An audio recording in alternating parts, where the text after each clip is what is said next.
अस्सलाम वालेकुम फ्रेंड। अभी शाम होने जा रहा है, तो देखिए इस टाइम पे ये गाड़ी आया है। तो इसका क्या फॉल्ट है देखिए। अभी इसका एक्सीलेटर जब भी दबा रहा है तो गाड़ी के अंदर से घड़घड़ाती आवाज़ आ रहा है, लेकिन गाड़ी हिल नहीं रहा है, ज़रा से भी नहीं हिल रहा है। तो क्या चीज़ का फॉल्ट है इसमें, वही देखेंगे। तो इसका आवाज़ देखिए कौन से साइड से आ रहा है, इस साइड से आवाज़ आ रहा है इसका।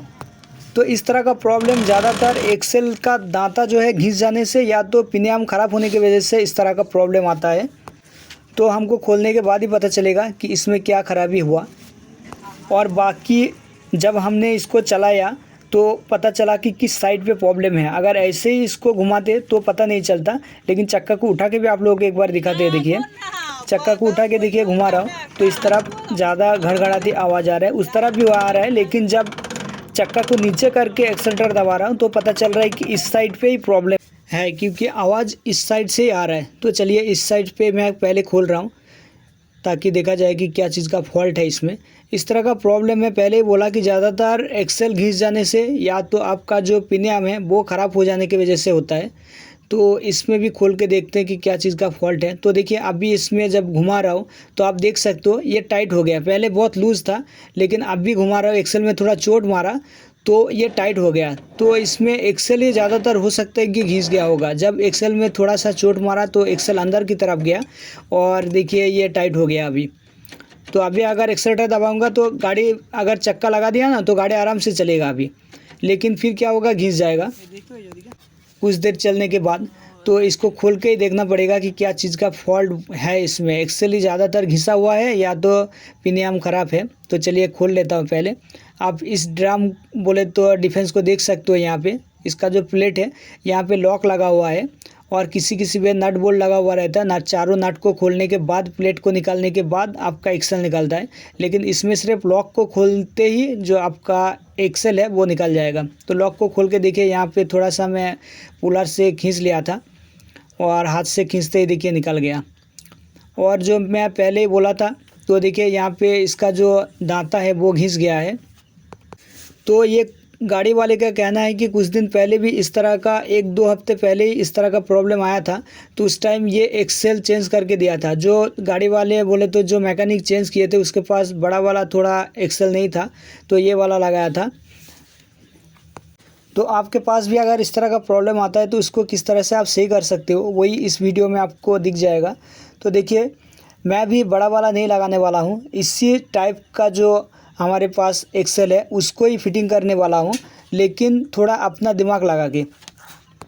क्योंकि यहाँ इस गाड़ी में जो एक्सेल लगा हुआ है वो अनकॉमन साइज़ का है, जो ज़्यादातर मिलता नहीं है ऐसा एक्सेल। तो मैं भी इसमें थोड़ा सा एक्स्ट्रा दिमाग लगा के इसको लगाने वाला हूँ। जैसे कि एक्सेल को तो मैं चेंज कर ही देंगे, लेकिन उसमें थोड़ा सा वेल्डिंग करके थोड़ा सा काम भी करना है इसमें। तो सबसे पहले बियरिंग को देखिए निकाल लिया। अब देखिए यहाँ पे एक ख़राब एक्सेल है, एक अच्छा एक्सेल है। तो ये दोनों देखिए बराबर है, ठीक है। लेकिन इसमें मैं एक काम करने वाला हूँ जो अभी आप लोगों को दिख जाएगा। थोड़ा सा आपको बियरिंग डाल के दिखाता हूँ, नहीं तो अंधेरे की वजह से आप लोगों को सही से दिखेगा नहीं। यहाँ पे देखिए जो बियरिंग का गैप है ना वो बराबर है, लेकिन यहाँ पे मैं जो बियरिंग लगाने वाला हूँ उस गैप में नहीं, थोड़ा सा बाहर की तरफ रखने वाला हूँ बियरिंग को। तो आप लोगों को दिखा देता हूँ, रुकिए 1 मिनट। देखिए इसको थोड़ा सा अंदर डाल के कितना जाएगा और कितना इसको बाहर निकालना है वो आप लोगों को आराम से दिखा देता हूँ। तो पहले इसको मैं अंदर डाल लेता हूँ, फिर इसको फिटिंग करके एक बार देखेंगे, फिर आपका जो है वो दिखाएंगे। तो देखिए ये पूरा चला गया, ठीक है।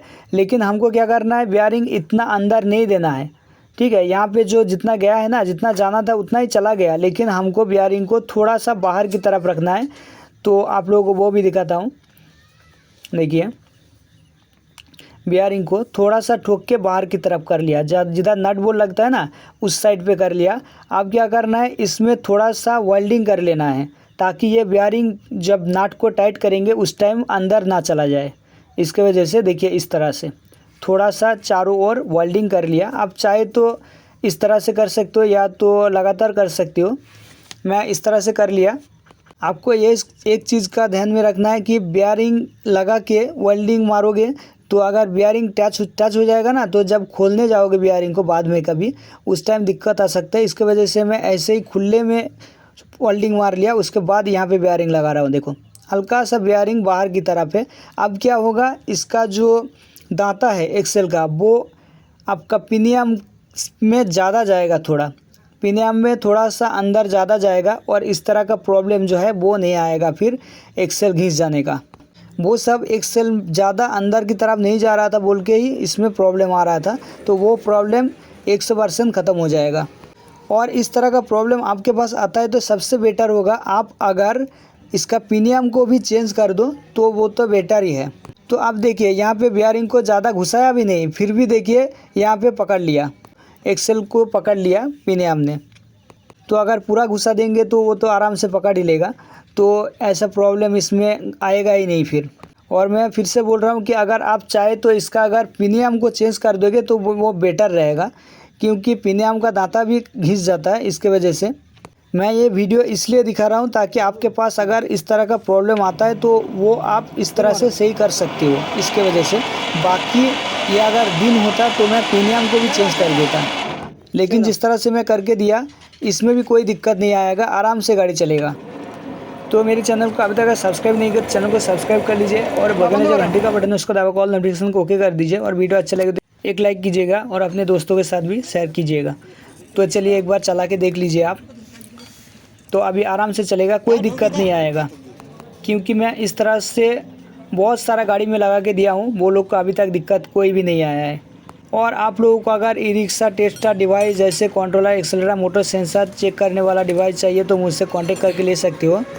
और ई रिक्शा रिपेयरिंग का जितने तरह का भी पुलर है सब कुछ मैं सेल करता हूँ, अगर चाहिए तो मुझसे कांटेक्ट करके ले सकते हो।